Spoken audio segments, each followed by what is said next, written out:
que Madame Jaubert ne se doute de rien. Le commissaire de l'inspection générale de la police nationale avait soupiré, négocié et même pesté, mais n'avait pu se soustraire à son devoir. L'affaire était trop importante pour être confiée à l'un de ses subordonnés. On avait besoin de lui pour faire la lumière sur ce qui s'était passé ici. Il avait donc appelé de la porte afin qu'ils se rejoignent sur les lieux du drame, avant de prévenir Clotilde que leur virée normande était reportée sine die. À son tour, elle avait soupiré, puis râlé, et Jaubert avait dû lui promettre que ce n'était que partie remise. Il s'entretint d'abord un moment avec ses collègues de la brigade criminelle qui avaient procédé aux premières constatations, interrogé les témoins, puis placé les suspects en garde à vue. Il monta ensuite au dernier étage pour y rencontrer le commissaire divisionnaire Bertrand Germain, qui dirigeait d'une main de fer la DDSP de L. Proche de la retraite, le directeur semblait avoir été frappé par la foudre.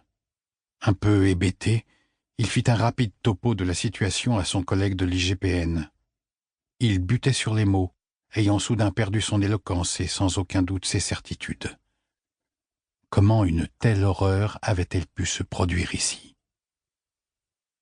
Jaubert et ses adjoints redescendirent alors d'un étage et bifurquèrent dans un nouveau couloir pour arriver devant une porte.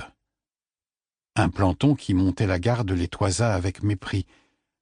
Depuis qu'il avait intégré la police des polices, qu'il était devenu un bœuf-carotte, le divisionnaire avait pris l'habitude de ces regards hostiles.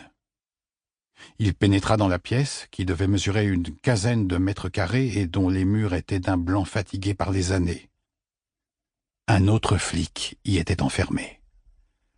Le commandant divisionnaire Richard Méninville lui tournait le dos, posté devant la fenêtre armée de barreaux en acier, comme un prélude à la cellule carcérale qui l'attendait peut-être. « Bonsoir, commandant », commença Jaubert. Richard Méninville fit lentement volte-face, et Jaubert découvrit son visage tuméfié.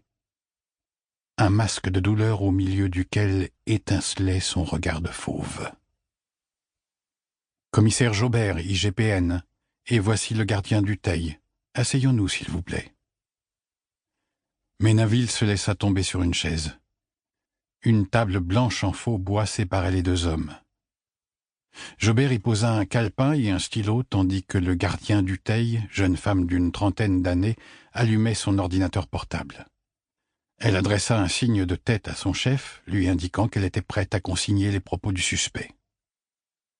Le divisionnaire dévisagea son collègue de longues secondes. Richard Méninville ne semblait pas inquiet ni anxieux, seulement désespéré.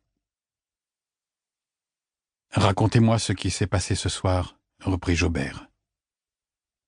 Méninville ne répondit pas, fixant ses mains posées à plat sur la table.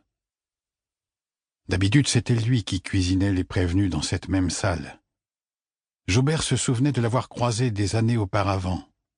Méninville faisait partie de ces flics efficaces et irréprochables, connus et respectés de tous, admirés même.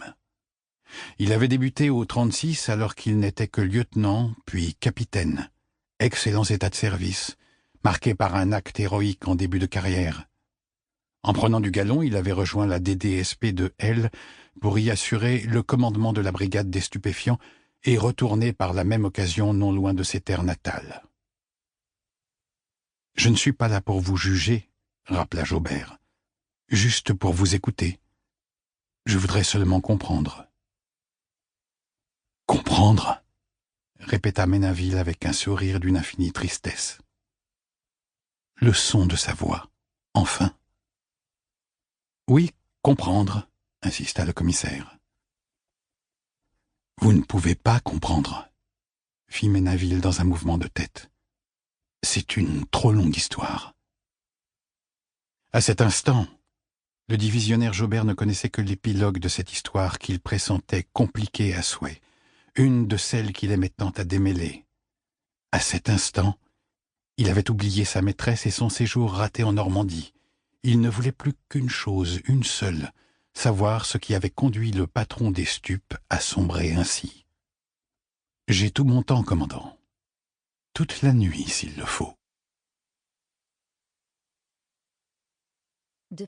Pour continuer à écouter ce livre audio gratuitement, cliquez sur le lien dans la description et vous pourrez l'écouter en entier sans frais grâce à l'essai de 30 jours d'Audible.